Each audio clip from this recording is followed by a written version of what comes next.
Dinamani talkies நேயர்களுக்கு வணக்கம். இயக்குனர் ஸ்ரீகணேஷ் இயக்கத்தில் நடிகர்கள் சித்தார்த், சரத்குமார், தேவயானி இவங்க நடிப்பில் உருவாகிருக்கிற படம் தான் 3 BHK. படம் இன்னைக்கு வெளியே இருக்கு. படம் எப்படி இருக்கு வாங்க பார்க்கலாம். என்னால முடியலனா என்ன, பிரபு இருக்கான்.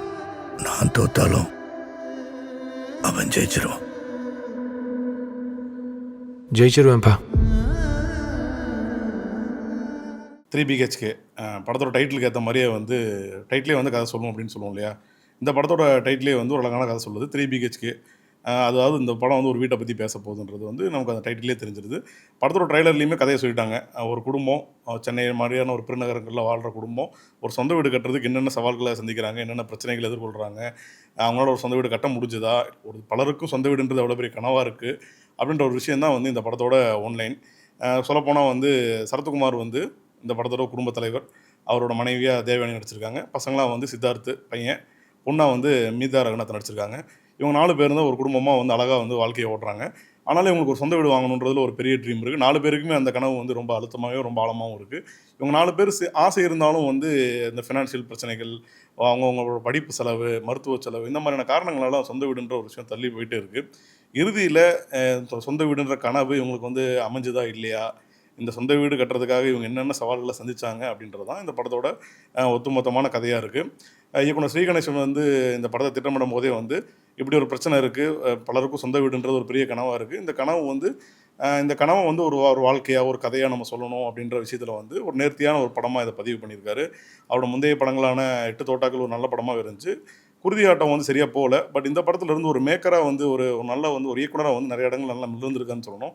குறிப்பாக ஷார்ட் கம்போசிஷனாக இருக்கட்டும், இல்லை வந்து மற்ற விஷயங்கள் ஒரு படம் ஒரு ஒரு காட்சியை நம்ம எப்படி கன்வே பண்ணணுன்ற விஷயத்துலையும் வந்து ஸ்ரீகணேஷ் வந்து நிறையவே முன்னேறி இருக்காரு.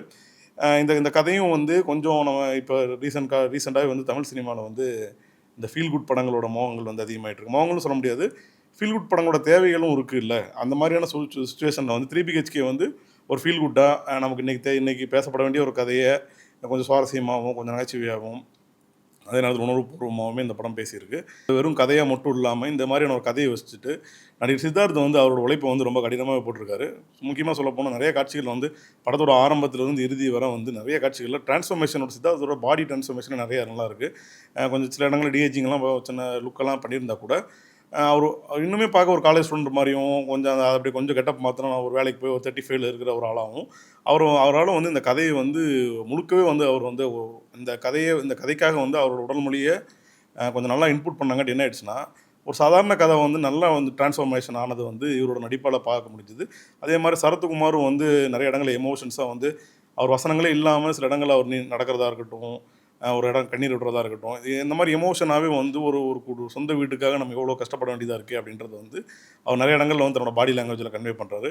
மீதா ரகுநாத், அப்புறம் தேவயானி இவங்க எல்லாமே கூட வந்து அந்த அந்த கதைக்கு ஏற்ற மாதிரியான ஒரு ஒரு சில விஷயங்கள்லாம் பண்ணுறாங்க. அந்த படம் பார்க்கும்போது நமக்கு ஒரு என்கேஜிங்கான ஒரு நல்ல படமாக போய் முடிகிற மாதிரியே வந்து இந்த படம் வந்து சில விஷயங்களை வந்து கொஞ்சம் அழகாகவும் பேசியிருக்கு, சில விஷயங்களை வந்து ரொம்ப முகத்தில் அடித்த மாதிரியும் ஒரு சில யதார்த்தமான உண்மைகளை வந்து ரொம்ப படவர்த்தமாகவும் பேசியிருக்குன்னு சொல்லலாம். இந்த படத்தோட கதை வந்து எப்படி சொல்கிறது, இது நமக்கு எல்லார் லைஃப்லையும் நம்ம ஒரு டைம் ஒன்ஸாச்சும் நம்ம அட்டன் பண்ணியிருப்போம். ஒரு சொந்த வீடு கட்டணும், அது எவ்வளோ சிக்கல்கள் வந்தாலும் சரி, பிரச்சனைகள் வந்தாலும் சரி, வீடு கட்டுறதுல எவ்வளோ சிக்கல்கள் இருக்கும் இல்லையா, அந்த சிக்கல்கள்லாம் இந்த படத்தில் படிப்படியாக காட்சிப்படுத்தி இந்த படத்தோட எண்டு போகும்போது ஒரு சொந்த வீடுன்றது ஒரு மரியாதை, ஒரு சொந்த வீடுன்றது ஒரு கௌரவம், அதுதான் ஒரு வெற்றி அப்படின்ற மாதிரி இந்த படம் வந்து நமக்கு சில கேள்விகளை எழுப்பி முடியுது. இதெல்லாம் வந்து இந்த படத்தோட பலம் அப்படின்னு நினச்சிட்டா, இந்த படத்தோட இந்த மேக்கிங் ஸ்டைலாக இருக்கட்டும், மியூசிக்காக இருக்கட்டும், சில பல காட்சிகள் கூட நல்ல காட்சிகள், அதாவது சித்தார்த்துக்கும் நாயகி சைத்ரா ஆர்ஜருக்கும் ஆரம்ப காட்சிகளாக இருக்கட்டும், அதுக்கப்புறம் இடைவெளிக்கு அப்புறம் வர ஒரு காட்சிகளாக இருக்கட்டும், அது ரொம்ப நல்லா இருக்குது. அப்புறம் சொந்த வீடு பார்க்க போகிற இடங்களில் நமக்குன்னே இருக்க ஒரு சின்ன சின்ன ஆசைகள், நம்ம பெட்ரூம் இங்கே இருக்கணும், நம்ம ஹால் இங்கே இருக்கணும், இங்கேருந்து பார்த்தா அந்த லேக் தெரியணும், இந்த மாதிரியான சின்ன சின்ன ஆசைகள் இருந்தால் கூட அந்த ஆசைகள் வந்து சில நெருக்கடிகளால் சரியாக போக முடியாத ஒரு வேதனை இருக்கு இல்லையா, அந்த மாதிரி இடங்கள்லாம் வந்து இயக்குனர் வந்து நல்லாவே காட்சிப்படுத்தியிருக்காரு. அந்த மாதிரி காட்சிகள் தான் அந்த படத்தோட வந்து ஒரு ஒரு உயிர்ப்பாகவே நல்லாவே இருக்குது. ஆனால் வந்து ஒரு முக்கியமான விஷயம் என்ன சொல்லணும் அப்படின்னா, இது ஒரு நல்ல கதை தான். ஓகே, 3 BHK நம்ம எல்லாருமே ஒரு வீடு வாங்க ஆசைப்பட்றோம். ஒரு வீடு வாங்குறதுல பல சிக்கல்கள் இருக்குது, பிரச்சனைகள் இருக்குது, அதெல்லாம் ஓகே தான்.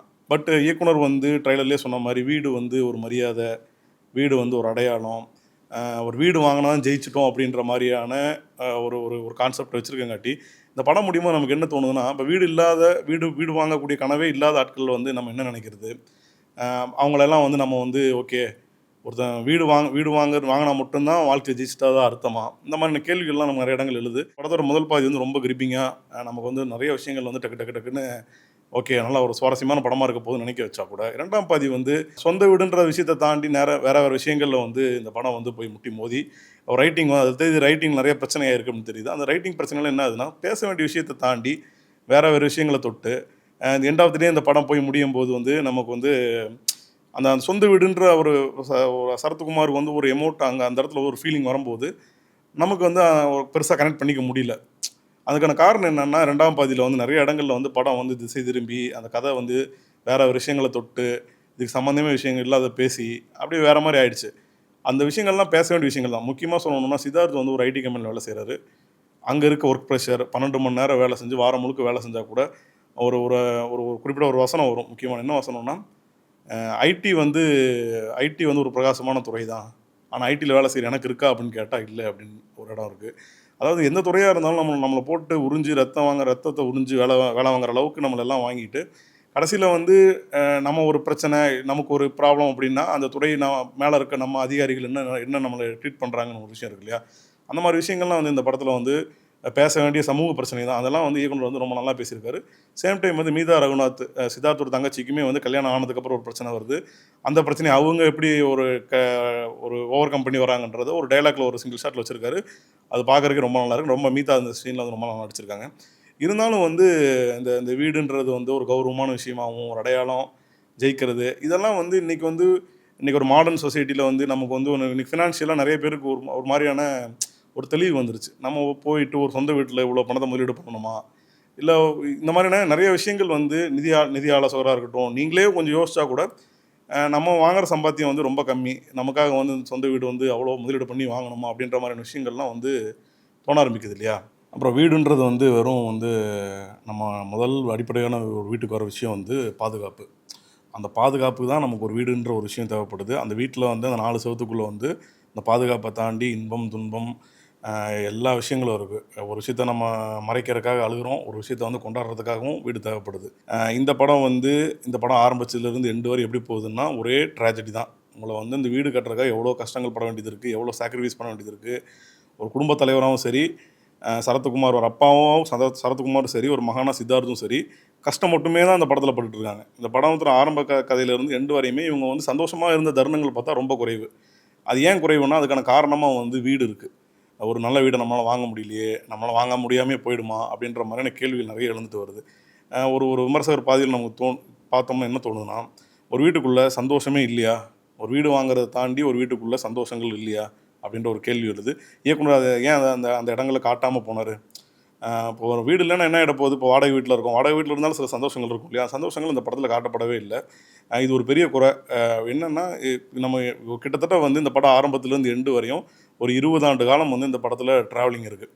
2006ல ஆரம்பிக்கிற கதை வந்து கிட்டத்தட்ட வந்து 2027 வரையும் போகக்கூடிய அளவுக்கு ஒரு ஒரு 20 வருஷத்த வந்து இந்த படம் பேசுது. ஆனா, இந்த 20 வருஷத்துல வந்து அந்த குடும்பம் வந்து ரொம்ப சந்தோஷமா இருந்த தருணங்கள்னு பார்த்தீங்கன்னா, ரொம்ப குறைவா தான் இருக்கும்.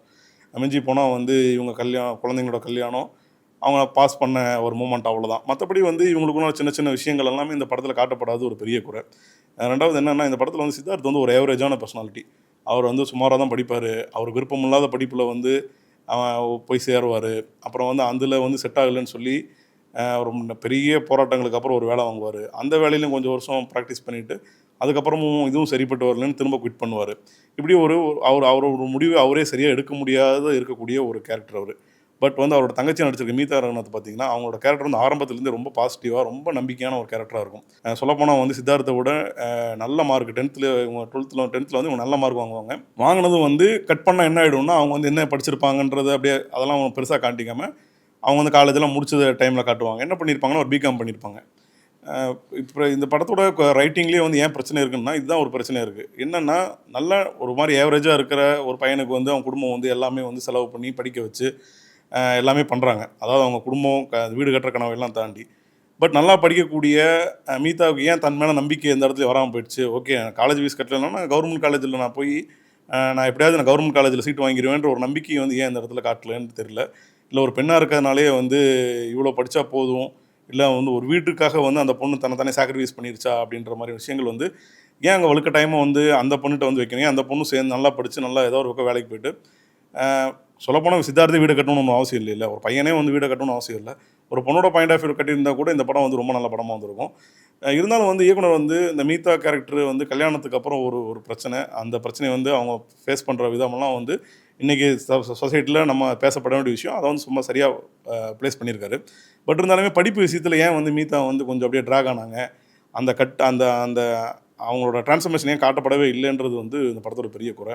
இந்த எண்ட் ஆஃப் த ஷோ வந்து என்ன தோணுது அப்படின்னா, ஒரு ஒரு ஒரு சொந்த வீட்டுக்காக ஒரு குடும்பம் வந்து எவ்வளோ கஷ்டப்படுது, என்னென்ன விஷயங்களை செய்கிறாங்க, எவ்வளோ தியாகங்கள் இருக்குது இதில், எவ்வளோ வந்து கனவுகள் வந்து ரொம்ப ரொம்ப சிதைஞ்சு தான் ஒரு வீட்டை கொண்டு வந்து நம்ம வந்து அடையிறோம் அப்படின்ற ஒரு விஷயத்தை வந்து இந்த படம் பேசியிருந்தாங்க கூட, ஒரு இதில் வந்து நமக்கு என்ன தோணுன்னா, ஓகே ஒரு சொந்த வீடுன்றது பலருக்கும் வந்து ஒரு கனவு தான், அது அடையிறதுன்ற ஒரு சாதாரண விஷயம் இல்லை, அதுக்கு பின்னாடி பெரிய ஒரு போராட்டம் இருக்குதுன்னு தோணுது.